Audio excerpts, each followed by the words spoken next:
Hello friends, Mohit एज्युटेक प्लॅटफॉर्ममध्ये आपलं स्वागत आहे. आजपासून आपण स्कॉलरशिप फाउंडेशन कोर्ससाठी सुरुवात करतोय. स्कॉलरशिप फाउंडेशन कोर्समध्ये आपण रिझनिंग टॉपिक आजपासून चालू करतोय. रिझनिंगचा सब्जेक्ट आपण आजपासून चालू करतोय.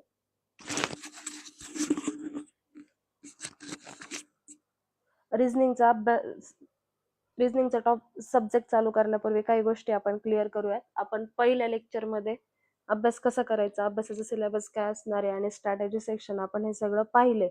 पण प्रत्येक सब्जेक्ट स्ट्रॅटेजी सेक्शन थोडंसं डिफरंट राहतं. त्यानुसार आपण रिझनिंगच्या स्ट्रॅटेजी कशा पाहिजेत, रिझनिंगचा सिलेबस कसा राहील, तो सिलेबस कसा डिवाइड करावा लागेल, या साध्या साध्या गोष्टी पाहूयात.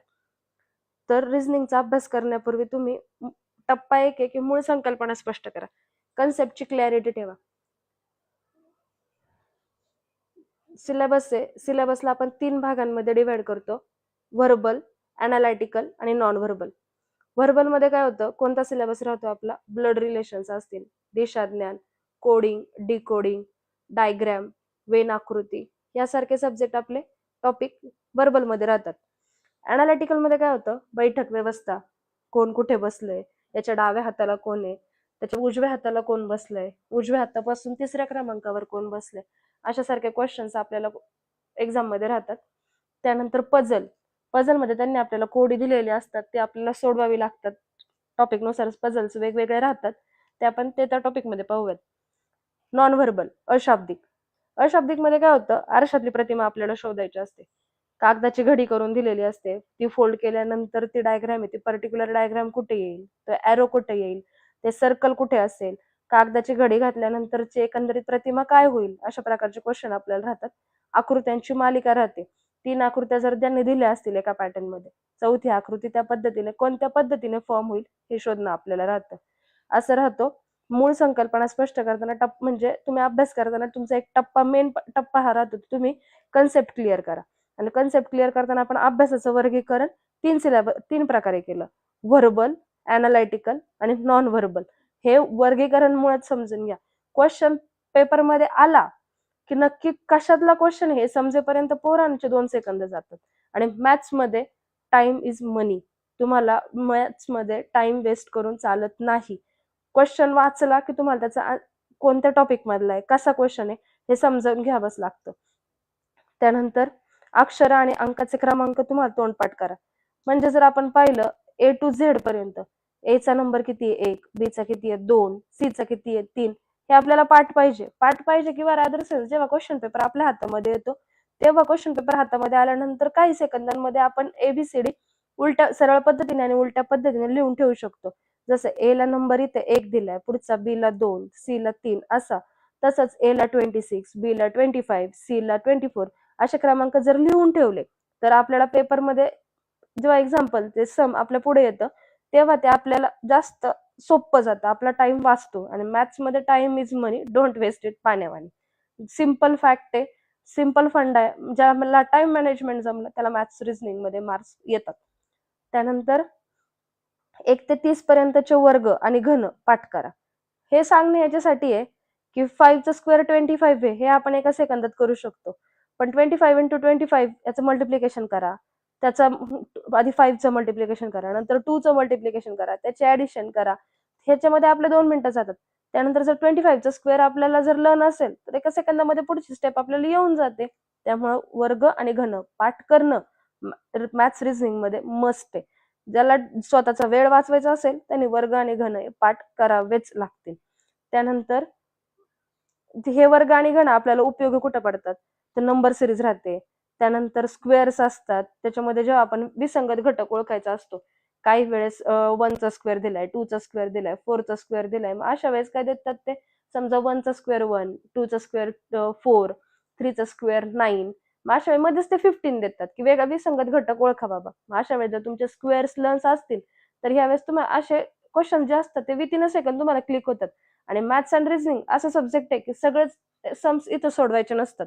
काही सम्स हे असे ट्रिक्सने पण सोडवले जातात. प्रत्येक तुम्हाला पेन आणि पेपर घेऊन प्रत्येकच सम सोडवावा असाही विषय नसतो. काही सम्स असतात आणि पेपर सेटर पण असं असतो की सगळेच सम तुम्ही पेन पेपर घ्या आणि तुम्हाला सॉल्व्ह करा, स्टेप बाय स्टेप जा, अशाने कधीच टाकत नाही. काही तुम्हाला नजरेच्या वरती पण क्लिक होतात आणि ते देखील मॅटर असतं. आणि असेच सम जे असतात ते आपल्याला टाइमही वाचवतात आणि मॅथ्समध्ये मार्क्सही आणतात. त्यानंतर सेकंड टप्पा राहतो आपला वेग आणि अचूकता. मी तुम्हाला मगाशीच म्हणलं टाइम इज मनी. तुमची स्पीड हवी, पण तुमच्यामध्ये अॅक्युरेसी हवी. सगळ्या स्टेप जर तुम्ही क्लिअर केल्या, फायनल आन्सर जर तुम्ही करेक्ट टिक करायच्या वेळी जर तुम्ही रॉंग टिक केला, तर तुमच्या 2 मिनिटाच्या मेहनतीला अर्थच नसतो. एक्झाम मध्ये तुमचा रिझल्ट तुम्ही किती मेहनत घेतली विचारत नाही, रिझल्ट फक्त तुमचे मार्क्स पाहतो. ही फॅक्ट आहे. इंडियन एज्युकेशन सिस्टीम आहे आपली. इथे तुम्ही किती कष्ट घेतले, कष्ट कोणीही पाहत नाही. सक्सेस झाल्यानंतरही तुमचे कष्ट कोणी पाहत नाही.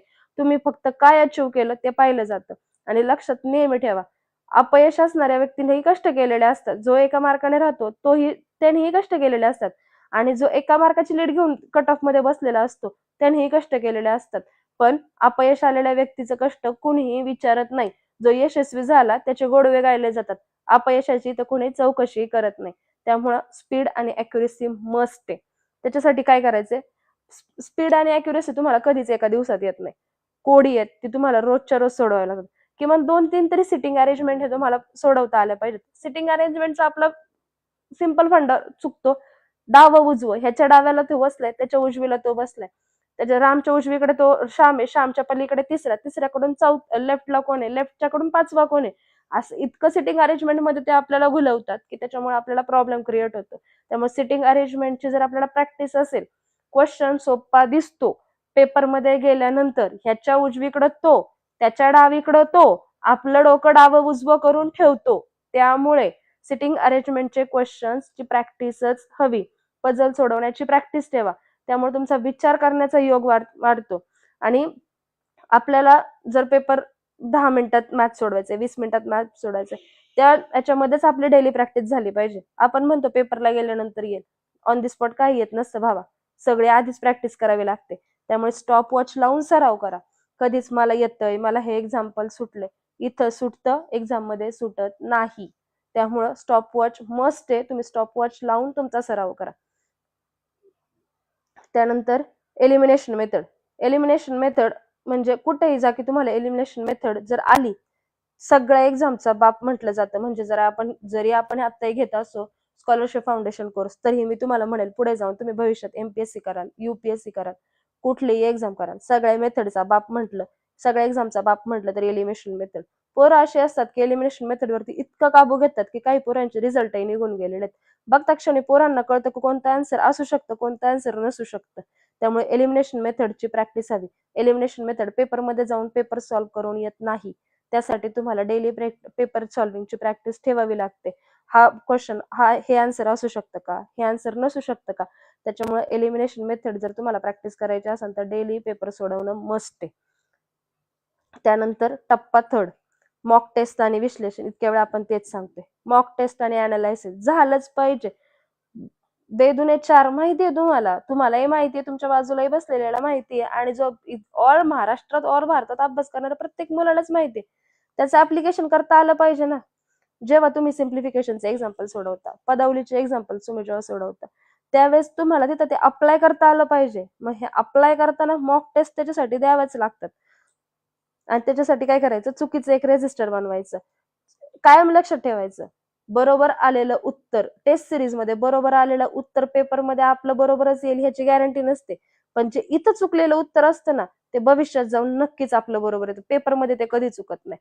त्यामुळे चुकीचं एक रजिस्टर असावं. आणि जे आपले क्वेश्चन चुकलेत ते किंवा वारंवार त्या गोष्टीवरती आपल्याला वेळ लागतोय, त्या डायरीत लिहून ठेवा. दर रविवारी त्या प्रश्नांचा पुन्हा सराव करा की ह्या आठवड्यात माझे कोणते क्वेश्चन चुकलेत. आणि सिंपल मेथड आहे. तुम्हाला वाटेल की मॅम खूप जास्त सांगतात, मॅडम खूपच हेक्टिक करून ठेवतात, पण मित्रांनो एक लक्षात ठेवा, शेवटी तुमचं फाउंडेशन जेवढं स्ट्रॉंग राहतं तेवढीच इमारत मोठी बनली जाते. आज तुम्ही ह्या छोट्या छोट्या गोष्टी फॉलो करसाल, याच गोष्टी आम्ही कॉम्पिटेटिव्ह करताना पण फॉलो केल्यात. ह्याच बारीक बारीक गोष्टींमुळेच आमचे रिझल्ट तेव्हा निघालेत. जर आम्ही युपीएससी एमपीएससी युपीएससी करताना जर आम्ही या गोष्टी वापरल्या असेल, तर तुम्हाला आता स्कॉलरशिप मध्ये जर तुम्ही या गोष्टी वापरल्या, तर भविष्यात जाऊन तुमचं भविष्य तुमचंच उज्ज्वल आहे मित्रांनो. भविष्य वयाच्या 12व्या-13व्या वर्षात जर तुम्हाला या गोष्टी कळत असेल, किंवा त्याही वयाच्या अलीकडे तुम्हाला या गोष्टी जर तुला हे भविष्यात पुढे जाऊन जर तुम्हाला या गोष्टी उपयोगी ठरणार असेल, तर आतापासूनच त्या गोष्टी करणं केव्हाही बेटर राहतं. आणि ह्या छोट्या छोट्याच गोष्टी, ह्या छोट्या छोट्या सवयी आपल्याला भविष्यात आपला रिझल्ट देतात. त्यानंतर प्रश्न स्किप करायला शिका. कोणतीच गोष्ट कधीच इगोवरती घ्यायची नाही. मी एवढी प्रॅक्टिस केली, मी एवढे पेपर सोडवले, मग मला हे क्वेश्चन आलाच पाहिजे बाबा, मला कसं येत नाही, मी तर हे खूप प्रॅक्टिस केलं होतं. पोरांनो, एमपीएससीच्या पेपरला आम्ही 4-4 पेपर एका वेळी, एका क्वेश्चनचे 4-4 पेपर काही वेळ सोडवून जातो. पेपरचं प्रेशर, पेपर प्रेशर इतकं राहतं, काही वेळेस तो क्वेश्चन नाही येत आपल्याला त्या ठिकाणी, पण तुमचं स्मार्ट माइंड, मास्टर माइंड, डोक्यात मास्टर माइंड चालवा. हा क्वेश्चन इगोवर घेतला ना, पुढचा क्वेश्चन आपला सुटतो, पुढचा क्वेश्चनचा टाइम जातो आणि कदाचित पुढचा क्वेश्चन आहे ना नजरेत बघून सुटणारा असतो. त्यामुळं कुठलीच गोष्ट इगोवर घ्यायची नाही. दिलेला ठराविक टाइम आहे, त्याच्यामध्ये आलं तर ठीक, नाही तर स्किप करायचं. पेपर कधीही इगोवर घ्यायचा नाही. अभ्यास इगोवर घ्या, इगो वापरून अभ्यास करा, पेपर इगोवर घेऊ नका. थेट पुढच्या प्रश्नावर शिफ्ट व्हा. एकाच प्रश्नात अडकून पडणं सर्वात मोठी चूक आहे आणि ही चूक एमपीएससी युपीएससीच्या मुलांना सुद्धा महागात पडते. चला, हे झालं प्रिपेरेशन फ्रेज.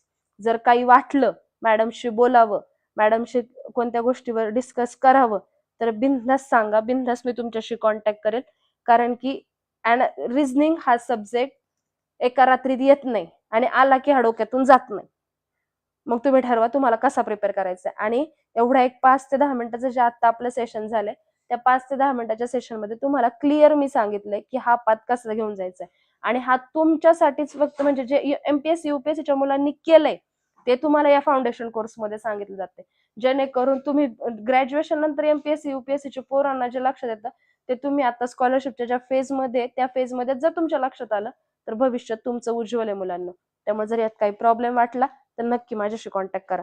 सिस्टीमला जसं सांगा ते माझ्यापर्यंत तुमचा निरोप पोहोचवायचं काम करतील. त्यानंतर आपला मेन टॉपिक चालू करा, डिक्शनरी ऑर्डर.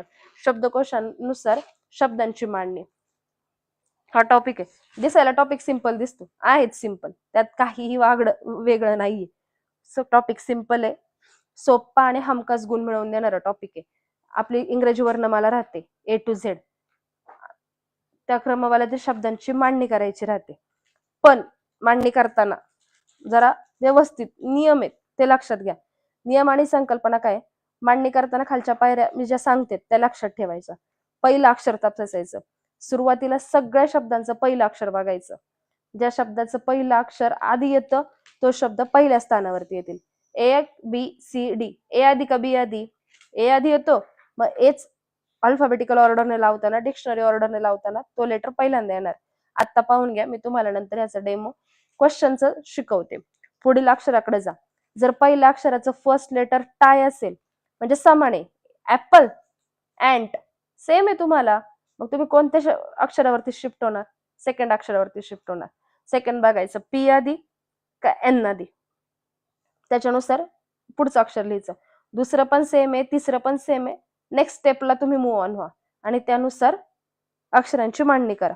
आता याचं उदाहरण आणि स्पष्टीकरण आपण बघू.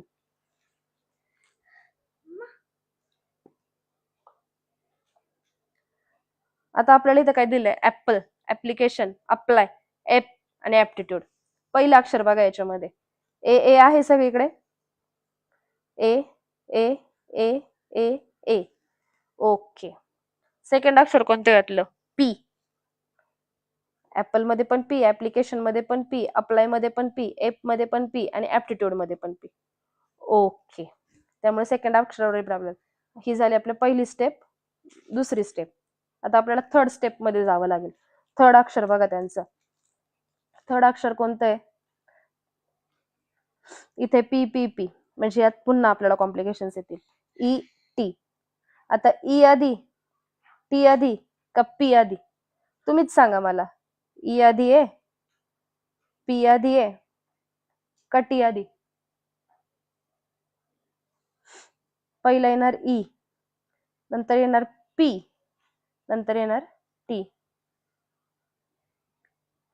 याच्यातून आपल्याला तर कळलंय टी सगळ्यात लास्टला जाणार आहे, म्हणून 5th नंबरचा ऑप्शन आपला तर लास्टलाच जातोय. त्यानुसार पहिल्यांदा काय येणार आहे? E, F. आता पीपी मध्ये पाहिजे, थर्ड अक्षर तर पीपी आहे. त्यात नाही काही प्रॉब्लेम. फोर्थ अक्षर पण एल एल आहे. आता आपल्याला बघायचंय काय, पी पी पण गेले, यातले पी पी पण गेले, आय आय पण गेले. एक्झाम मध्ये तुम्हाला हेच करायचंय म्हणून मी ते पण तेच करून दाखवते. आता आपली कॉम्पिटिशन कशामध्ये, ई मध्ये फोर्थ स्टेप बघायची, आय मध्ये, वाय मध्ये. आता आपल्याला माहिती आहे असेच येतात. वाय लास्टला येतो, ई आधी येतो, आय आधी नंतर येतो, नंतर वाय येतो.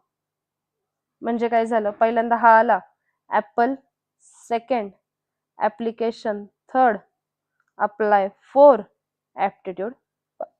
हे क्लिअर अभ्यास करा याचा. सिंपल आहे, मार्क्स फक्त जायला नको, बाकी काही विषय नाही. त्यानंतर आता आपण हे पाहिलं, डिक्शनरी ऑर्डरने कशा लावायचे ते पाहिलं. आता सिंपल आहे, आपण इंग्रजी वर्णमाला समजून घेऊयात. टॉपिक सिंपल वाटतो पण करणं पण मस्ट आहे, म्हणून आपण आधी इंग्रजी वर्णमाला समजून घेऊ. प्रस्तावना. वर्णमाला म्हणजे नक्की काय रे मुलांनो, सगळ्यांना सगळं माहिती असतं, पण आपण जस्ट एक फक्त ओव्हरफ्लो वर्णमाला म्हणजे काय ते एक शिकूयात. कोणत्या भाषेमध्ये लिहिण्यासाठी वापरली जाणारी जी चिन्ह असतात किंवा अक्षर असतात त्यांचा जो समूह असतो त्या समूहाला काय म्हटलं जातं, वर्णमाला म्हटलं जातं. मग इंग्रजी वर्णमालेत एकूण किती अक्षर आहेत, 26. अक्षर मिळून काय बनतात, शब्द. शब्द मिळून काय बनतं, वाक्य. आणि वाक्य बनवून मिळते भाषा, बनती ती भाषा. मग वर्णमालेत जे अक्षर आहेत त्या अक्षरांचे दोन प्रकार आहेत, कॅपिटल लेटर्स आणि स्मॉल लेटर. इंग्रजीतील प्रत्येक अक्षर दोन वेगवेगळ्या पद्धतीने लिहिलं जातं. त्यांचा उच्चार सारखाच असतो पण दिसायला मात्र ते वेगळे असतात. जसं पाहूयात,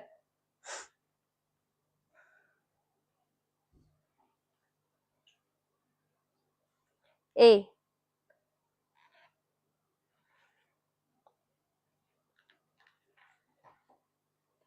हा ए कॅपिटलचा ए, मग हा ए स्मॉल ए. बी, दोन्हींचा उच्चार सारखाच आहे पण capital letters, small letters. C, हा कॅपिटल झाला, हा स्मॉल सी. कळलं, हे सिंपल आहे. त्यानंतर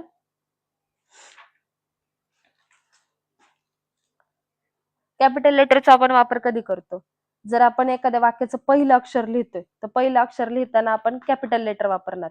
म्हणजे द स्काय इज ब्ल्यू, आपलं सेंटेन्स काय, द स्काय इज ब्ल्यू.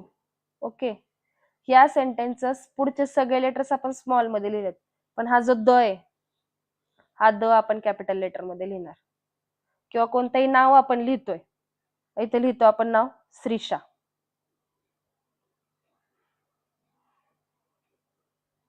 याचं लेटर काय लिहिणार, फर्स्ट कॅपिटल. त्यानंतर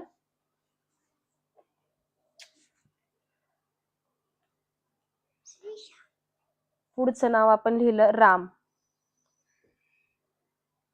त्याचं पहिलं लेटर काय लिहिणार आपण, capital. Capital letter, small letter अशा दोन कन्सेप्ट पाहिल्या. त्या कन्सेप्ट मध्ये पण आपण कॅपिटल लेटरचा वापर कधी करतो, कोणत्याही सेंटेन्सचं पहिलं अक्षर लिहिताना आणि कोणत्याही नावाचं पहिलं लेटर लिहिताना. ह्या दोन कन्सेप्ट क्लिअर झाल्या. त्यानंतर पुढे आपण पाहूयात स्वर आणि व्यंजन. इंग्रजी भाषेत 26 अक्षर आहेत, तर 26 बघू आपण.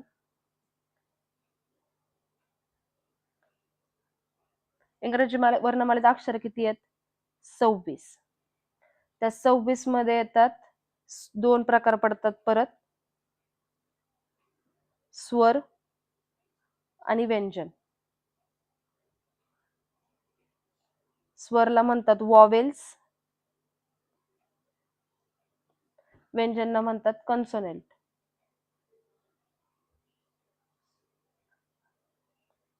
वॉवेल्स कोणते आहेत, ए, ई, आय, ओ, यू. हे फक्त 5 वॉवेल्स आहेत. आणि हे सोडून जे बाकीचे आहे, ह्या 26 मधून -5 जे लेटर्स राहतात आपले 21, ते आपले व्यंजन आहेत. एवढं लक्षात ठेवा. पुढचे, आता आपण अक्षरांचे उच्चार आणि त्यांचे शब्द हे पाहूयात. आता ए फॉर ऍपल. ऍपलचा उच्चार चा उच्चार कसा करतो आपण? ऍ. बी. बी फॉर बॉल. बी चा उच्चार कसा करतो आपण? ब. सी. कॅट. कॅटचा उच्चार सी चा उच्चार कसा करतो आपण? क. डी. डॉग. डी चा उच्चार कसा करतो? ड. E for egg. ई चा उच्चार कसा करतो आपण? ए. एफ. F for fish. फ चा उच्चार आपण फ केला. जी. जी फॉर गोट. जी चा उच्चार कसा केला आपण? ग. एच. H for hat. ह. आय. I for igloo. ई. जे. J for jam. ज. के. काइट. क. ल. L. L for lion. L चा उच्चार कसा केला? ल. एम. M for monkey. म. एन. N for nest. न. Owl. O. P. P for pen. प चा उच्चार कसा केला आपण? प. क्यू. क्वीन. क्व. आर. R for rat. त्याचा उच्चार कसा केला आपण? र. एस. एस फॉर सन. चा उच्चार सनचा उच्चार कसा केला आपण? स. ट्री. ट्रीचा उच्चार कसा? ट चा उच्चार कसा केला? ट. यू. यू चा उच्चार कसा केला आपण? Umbrella. U for umbrella. U. V. Van. V चा उच्चार व. डब्ल्यू. वॉच.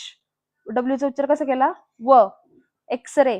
एक्स चा उच्चार कसा केला? एक्स. वाय. वाय फॉर याक.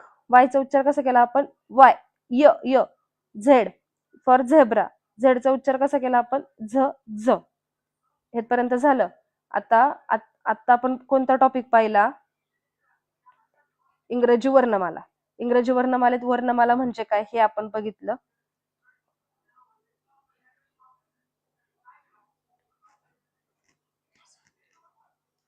इंग्रजी वर्णमाला आपण पाहिली.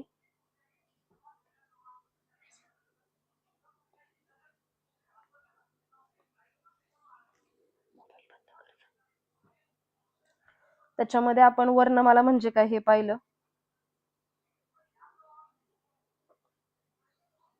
त्याच्यामध्ये स्वर कोणते हे पाहिलं. व्यंजन कोणते हे पाहिलं. त्यानंतर प्रत्येक लेटरचा उच्चार कसा होतो हे आपण पाहिलं.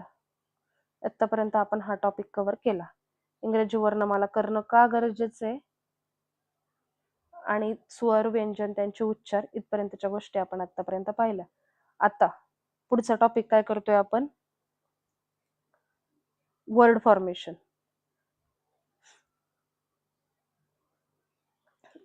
पुढचा topic word formation. Word formation आहे. वर्ड फॉर्मेशन मध्ये काय होतं? आपल्याला लेटर्स दिले जातात, त्यांच्यापासून नवीन शब्द तयार करायचा असतो आणि त्याच्यापासून एक अर्थपूर्ण शब्द आपल्याला बनवायचा असतो. प्रामुख्याने 4 प्रकारचे प्रश्न आपल्याला ह्याच्यावरती विचारले जातात. तर टाईप, प्रश्नाचे प्रकार, त्याचं स्पष्टीकरण आपण बघूयात. तर पहिल्या प्रकारचा प्रश्न काय दिलेला असतो आपल्याला, की दिलेलं अक्षर ते देतात, त्या अक्षरापासून बनवता येणारे शब्द आपल्याला ओळखायचे असतात. या प्रकारात एक मोठा मुख्य शब्द दिला जातो आणि त्याचे 4 पर्याय देतात आणि तो शब्द मुख्य शब्दातील अक्षर बनवू शकतो ते शोधायचं असतं. महत्वाचा नियम ह्याच्यामध्ये काय असतो? मुख्य शब्दात एखादं अक्षर जेवढ्या वेळा आले तेवढ्याच वेळा त्या पर्यायातील शब्दात वापरता येतं. नवीन अक्षर आपल्याला जोडता येत नाही. आता आपण इथे एक्झाम्पल पाहतोय ट्रान्सपोर्ट. ट्रान्सपोर्ट या शब्दातील अक्षराचा वापर करून आपल्याला खालीलपैकी पोर्ट, ट्रस्ट, स्टार्ट, ट्रेन यापैकी कोणता शब्द बनवता येतो? तर आपण पोर्ट मध्ये जर बघितलं, PORT ही सर्व अक्षर आहेत म्हणून हा पोर्ट शब्द आपल्याला बनवता येतो. तसं ट्रस्ट मधील यू हा शब्द मुख्य शब्दात आढळत नाही. स्टार्ट मधला टी दोनदा आलाय त्यामुळे हा शब्द टी दोनदा असला तरी एकच आहे. एस आणि आर चा आपल्याला काहीच मेळ लागत नाही आणि ट्रेन मधील आय हा मुख्य शब्द नाहीये. जरी समजून घ्यायचं असेल परत तर पुन्हा सांगते त्या पद्धतीने ऐका. आपल्याला काय दिलंय? ट्रान्सपोर्ट. क्वेश्चनचा पहिला प्रकार आहे की यामध्ये ह्यातलीच अक्षर वापरायची.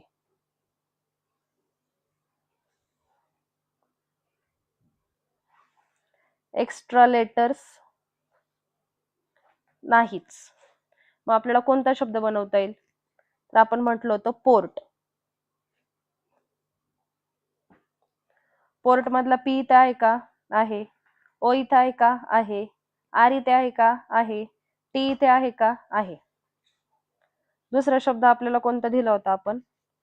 ट्रस्ट. टी आहे का? आहे. आर आहे का? आहे. यू आहे का आपल्याला इथे? मग हा ऑप्शन होत नाही. म्हणजेच काय आपण इथं बघितलं होतं ते एक्स्ट्रा शब्द तुम्ही घ्यायचे नाहीत. पोर्ट शब्दामध्ये सगळं तुम्हाला त्या शब्दात दिलं होतं. ट्रस्ट मधला यू तुम्हाला त्यांनी दिलाय का? नाही. त्यामुळे तुम्ही तो घेऊ शकत नाही. कळलं? हे सिंपल आहे. अशा प्रकारचा एक क्वेश्चनचा हा काय झाला? एक टाईप झाला. आता दुसऱ्या कोणत्या प्रकारचे क्वेश्चन्स येत आहेत? दिलेले शब्द देतात आपल्याला आणि त्याच्यातून न बनवता येणारा शब्द आपल्याला ओळखायचा आहे. आता समजा इंटरनॅशनल या शब्दातील अक्षरांचा वापरून आपल्याला कोणता शब्द बनवता येत नाही, तर क्वेश्चन मध्ये आपण दिलंय. तर इंटरनॅशनल पासून आपल्याला ट्रेन, रेशन, इंटरनल, टर्मिनल, तर यातला कोणता शब्द बनवता येत नाही. तर आपण हे सॉल्व्ह करून बघूयात.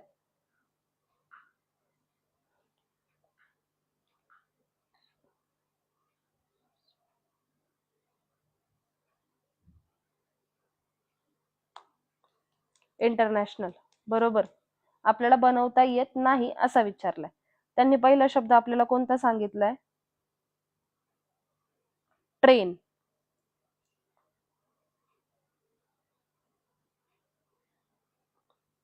ट्रेन मधला टी आहे का? आहे. आर आहे का? आहे. ए आहे का? आहे. आय आहे का? आहे. एन आहे का? आहे. म्हणजे हा आपल्याला बनवता येऊ शकतो. दुसरा शब्द कोणता दिलाय? रेशन.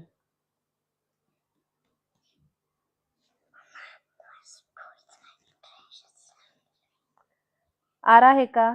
आहे. ए आहे का? आहे. टी आहे का? आहे. आय आहे का? आहे. ओ आहे का? आहे. एन आहे का? आहे. म्हणजे हा पण शब्द आपल्याला बनवता येऊ शकतो. दुसरे दोन कोणते शब्द त्यांनी आपल्याला दिले ते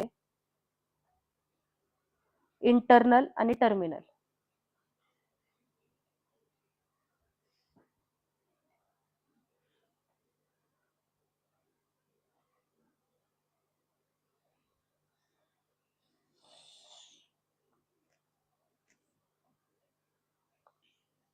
आय आहे का? आहे.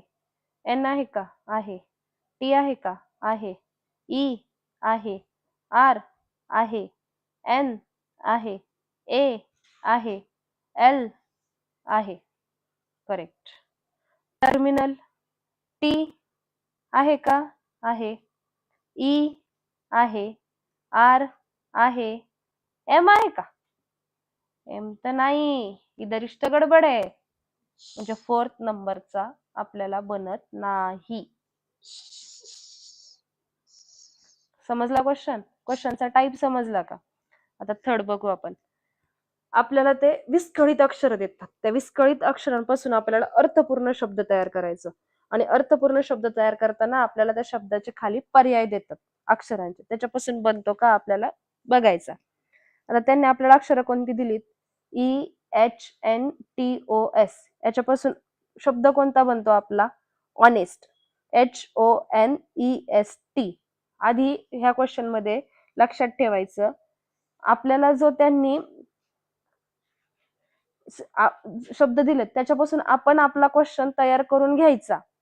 आपला क्वेश्चन तयार करून झाल्यानंतर त्याचा पर्याय आपल्या ऑप्शन मध्ये आहे का हे चेक करायचं. प्रत्येक ऑप्शनने जर गेलात तर तिथे वेळ लागतो. हे लक्षात ठेवा. ऑनेस्ट आपण समजून घेऊयात ना इथे क्वेश्चनचा टाईप कसा आहे.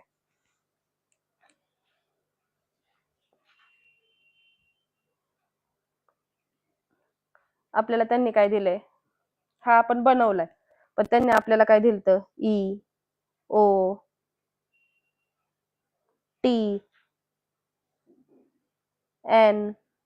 NSH.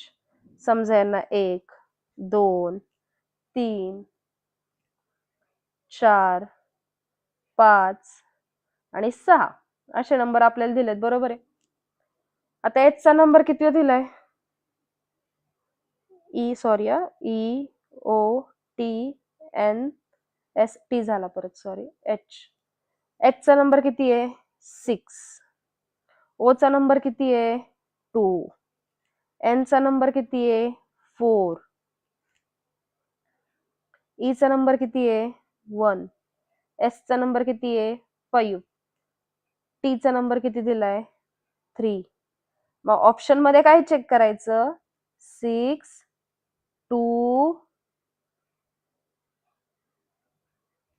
4, 1,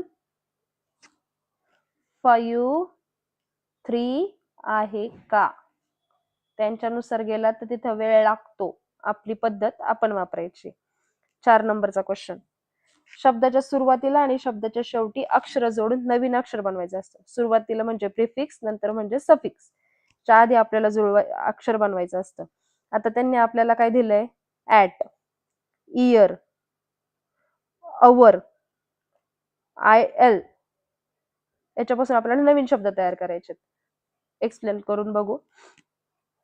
आता दिलंय त्यांनी आपल्याला ॲट. त्याच्या आधी तुम्हाला अक्षर एक लावायचे आणि अर्थपूर्ण शब्द तयार करायचा आहे. आपण आधी काय लावणार हॅट, एच लावला बरोबर. दुसरा दिलाय अवर. त्याच्या आधी जर आपण एच लावला HOUR अवर. दिलाय काय ILL. मग जर आपण इथं लावला HILL हिल. कळलं. अशा पद्धतीचे आपल्याला क्वेश्चन्स करायचे. आतापर्यंत आपण काय पाहिलं, टॉपिक कोणता होता आपला वर्ड फॉर्मेशन. वर्ड फॉर्मेशन मध्ये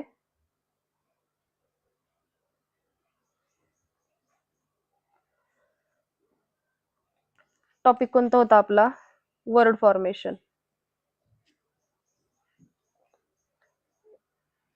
यामध्ये आपण काय काय पाहिलं, जे दिलेले अक्षर आहेत आपल्याला हे दिलं होतं. याच्यापासून कोणतं बनवता येतं, कोणतं बनवता येत नाही. हा झाला प्रकार 1, हा झाला प्रकार 2. दुसरं काय दिलं, तिसरा प्रकार काय होता आपल्याला ऑनेस्ट शब्द दिला होता, आपण तयार केला होता. सॉरी, तुम्हाला विस्कळीत देणार, तुम्ही त्याचा करेक्ट शब्द तयार करून दाखवायचा. फोर्थ काय होता, एक लेटर तुम्हाला दिलंय, त्या लेटरचे एक शब्द तुम्हाला 2 शब्द दिलेत, त्याच्या अलीकडे प्रिफिक्स सफिक्स नंतर लावून तुम्हाला त्याच्यापासून अर्थपूर्ण शब्द तयार करायचा होता. म्हणजे हा काय झाला हॅट. कळलं. वर्ड फॉर्मेशन मध्ये 4 प्रकारचे क्वेश्चन येतात. ते क्वेश्चनही पाहिले आणि वर्ड फॉर्मेशन हा टॉपिकही आपण क्लिअर केला. त्यानंतरचा पुढचा टॉपिक आहे आपला कोडिंग डिकोडिंग. कोडिंग डिकोडिंग मध्ये सगळ्यात महत्वाची तयारी म्हणजे इंग्रजी वर्णमालेत ते A to Z चे दोन्ही बाजूचे क्रमांक तोंडपाठ असणं गरजेचे. आता तुम्ही म्हणाल दोन्ही बाजूचे क्रमांक तोंडपाठ म्हणजे नक्की काय मॅडम, सांगते. ए ला तुम्ही घेता 1, उलट क्रमाने घेतलं तर तिथे येणार आहे 26. बी ला घेतला 2, उलट क्रमाने घेतला तर 25. सी ला घेतला 3rd, उलट क्रमाने घेतला तर 24. असं तुम्हाला डिटेल मध्ये ते लर्न पाहिजे. त्यानंतर आता क्वेश्चन बघू. जर एखाद्या सांकेतिक भाषेत कॅट हा शब्द DBU असा लिहिला जातो, तर त्याच भाषेत डॉग हा शब्द कसा लिहिला जाईल. मूळ शब्द काय दिलाय कॅट, त्याला काय जोडलं जातं DBU. मूळ शब्द त्यांनी आपल्याला काय दिलाय कॅट. कॅट साठी त्यांनी काय वापरले DBU असं दिलाय. आणि त्यांनी आपल्याला काय विचारलंय, तर त्याच भाषेत तुम्हाला डॉग हा शब्द तुम्ही कसा लिहिणार. आता आपण पाहिलं तर कॅट साठी त्यांनी कॅट सांकेतिक भाषेत कसा लिहिलाय +1 केलाय. सी नंतर काय येतो D, ए नंतर काय येतो B, टी नंतर काय येतो U. तसं डी नंतर काय येणार +1 केलं तर E, ओ मध्ये +1 केलं तर P,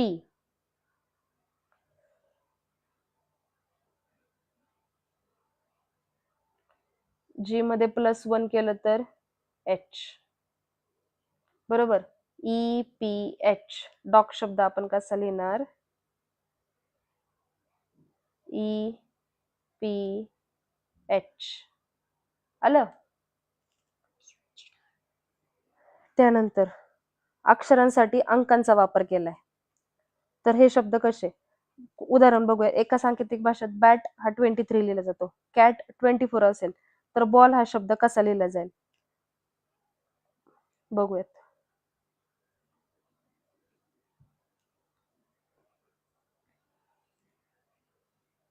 बॅट,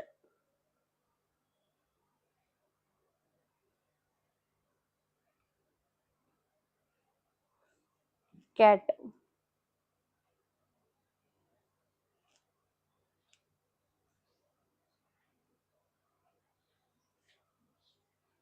म्हणजे काय केलं, बॅटचा नंबर किती आहे 2,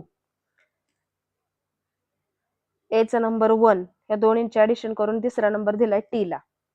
कॅटचा नंबर किती आहे 3, एचा नंबर किती 1, त्या दोन्हींचे ऍडिशन येतो 4, 3 1 4 कॅट.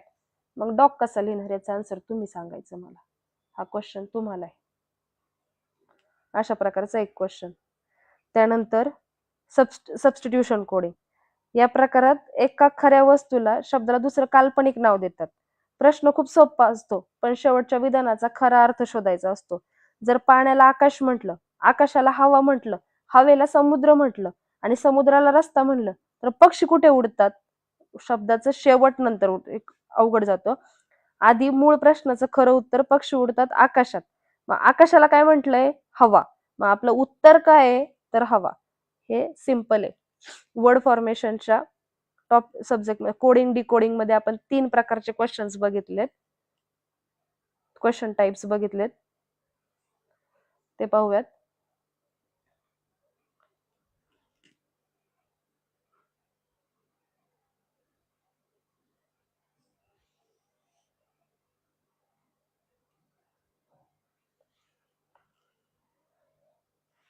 बॅटला एक प्रकारचा कोड त्यांनी दिलाय.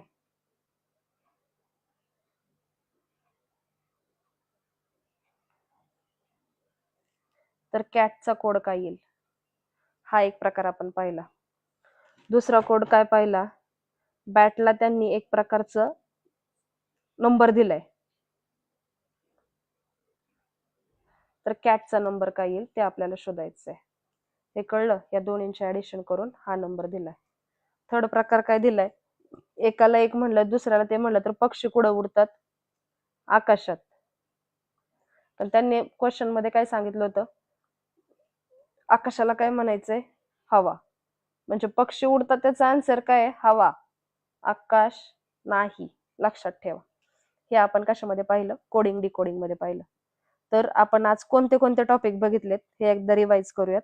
मूळ संकल्पना आपण पाहिली, डिक्शनरी ऑर्डर पाहिली, त्यानंतर इंग्रजी वर्णमाला आपण पाहिली, त्यानंतर वर्ड फॉर्मेशन पाहिलं आणि कोडिंग डिकोडिंग पाहिलं.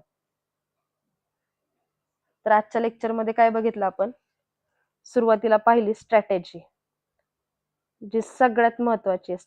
स्ट्रॅटेजी नसेल तर तुम्ही काहीच स्ट्रॅटेजी वापरून अभ्यास नाही करू शकत, हे मेन फॅक्ट. पहिलं काय पाहिलं आपण, डिक्शनरी ऑर्डर.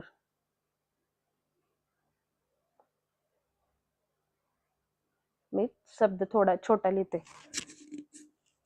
दुसरं काय पाहिलं, एबीसीडी पाहिली आपण डायरेक्ट, कॅपिटल, स्मॉल, स्वर, व्यंजन. तिसरं काय पाहिलं, वर्ड फॉर्मेशन, वर्ड कसे फॉर्म होतात ते.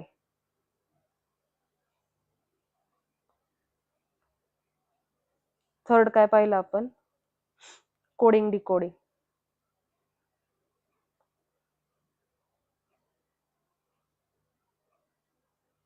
अशा पद्धतीने आपण आज रिझनिंगचे 1 2 3 4 टॉपिक आपण आज कव्हर केलेत. जर काही प्रॉब्लेम असेल तर नक्की सांगा. Thank you so much.